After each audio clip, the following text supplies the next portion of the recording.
Benvinguts de nou a Sí que tu. Avui parlarem dels trastorns per estrès posttraumàtic.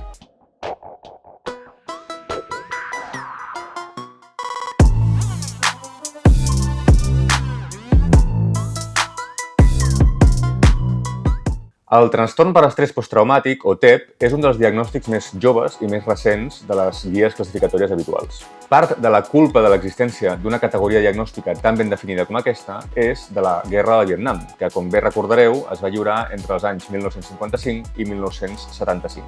Abans d'aquesta data, les seqüeles dels conflictes violents s'etiquetaven sota un paraigües no gaire ben definit de símptomes, com l'ansietat o l'estrès. Degut a la necessitat d'atendre els soldats dels Estats Units que venien d'exposar-se als horrors de la guerra i dins d'un període de gran progrés en el camp de la psiquiatria i de la psicologia, va començar a estudiar-se ben bé aquest fenomen i es va veure que hi havia molta més cosa darrere de l'ansietat. Així va ser com el TEP es va començar a mirar amb lupa. Què podem dir del TEP? Evidentment, per poder parlar d'un trastorn d'aquest tipus, en primer lloc s'ha de patir un esdeveniment traumàtic, i això és clau. De fet, no és suficient amb experimentar, per exemple, un acomiadament del treball o una ruptura sentimental. Això serien esdeveniments estressants, però no traumàtics. Segons el DSM, ha de fer acte de presència una exposició a la mort, a una lesió greu o a violència sexual, i aquestes s'han d'experimentar en primera persona o mitjançant l'observació directa. La majoria de persones, al contrari del que es pensa, experimenten uns símptomes d'ansietat lleus durant uns dies i al cap de poc temps poden recuperar la seva vida habitual.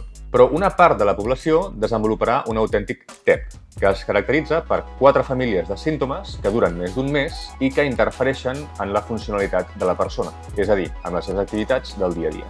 La primera família de símptomes és la reexperimentació. Els pacients amb TEP pateixen un assalt repetitiu dels records angoixants que fins i tot poden prendre forma d'autèntics flashbacks, en els quals experimenten la sensació d'estar revivint el succés. Per posar un exemple, això pot portar a una persona que hagi sobreviscut a un terratrèmol i que l'estigui reexperimentant en un moment donat a sortir corrents de casa a mitjanit fins que s'adona que no és real.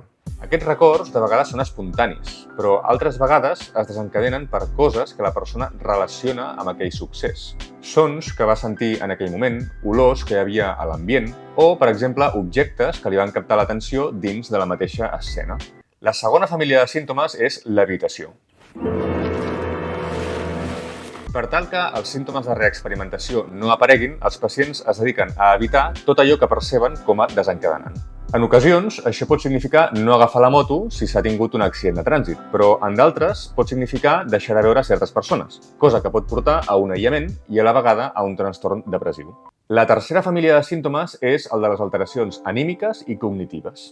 Aquestes són molt heterogènies i van des d'amnèsies selectives, és a dir, l'esborrament de records específics, fins a alteracions greus en la capacitat de concentració, actituds negatives cap a la vida o cap als altres, o el conegut embotament afectiu, és a dir, la incapacitat de gestionar o d'evocar sentiments. Un exemple magnífic, que curiosament també està relacionat amb la Guerra de Vietnam, és el de Rambo, encarnat per Sylvester Stallone. La seva expressió facial tan popular és, de fet, un reflexe d'aquest embotament afectiu que poden arribar a experimentar tants pacients. La quarta i última família de símptomes és la que anomenem d'hiperarousal o hiperactivació vegetativa.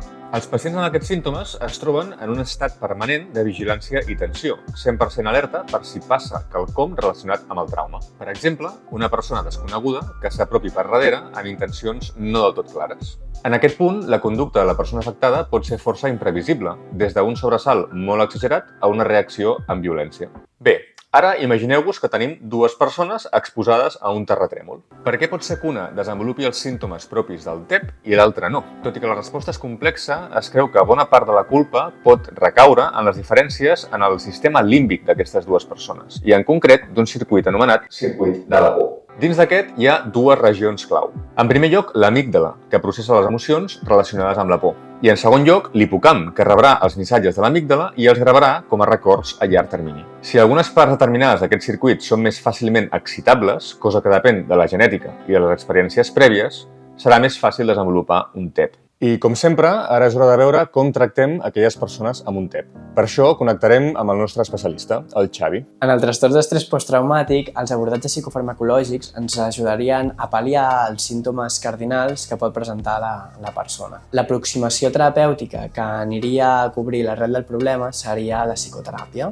Existeixen diferents psicoteràpies per poder abordar el trastorn d'estrès posttraumàtic. Aquelles psicoteràpies que han aconseguit major evidència pel tractament del trastorn d'estrès posttraumàtic són aquelles que van dirigides a l'exposició, tant en imaginació com en viu, d'aquelles experiències, d'aquells records que poden estar associats a l'esdeveniment traumàtic.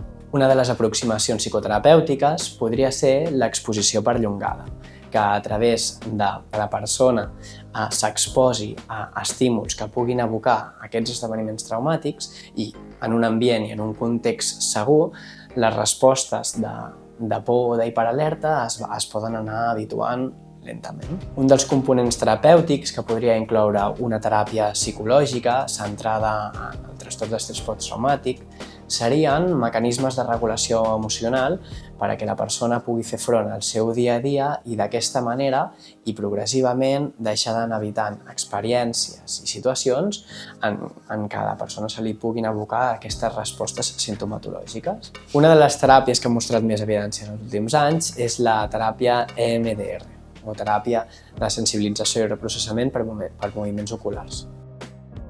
Amb l'objectiu de reprocessar aquesta experiència traumàtica, podem recórrer a l'estimulació bilateral, a través de, per exemple, moviments oculars o a través d'estimulació tàctil, que facilitaria el reprocessament d'aquesta experiència. Encara no es coneix el perquè d'esmentar dilatació lateral pot ajudar al reprocessament d'aquesta informació. Tal com hem dit abans, els fàrmacs poden ser útils en pacients que presenten molta hiperactivació o problemes d'insomni. I fins aquí el nostre repàs al trastorn per estrès posttraumàtic, un dels diagnòstics que s'han descrit de manera més recent. No us oblideu de deixar-nos els vostres comentaris, les vostres preguntes, just aquí baix. Ens veiem al següent capítol.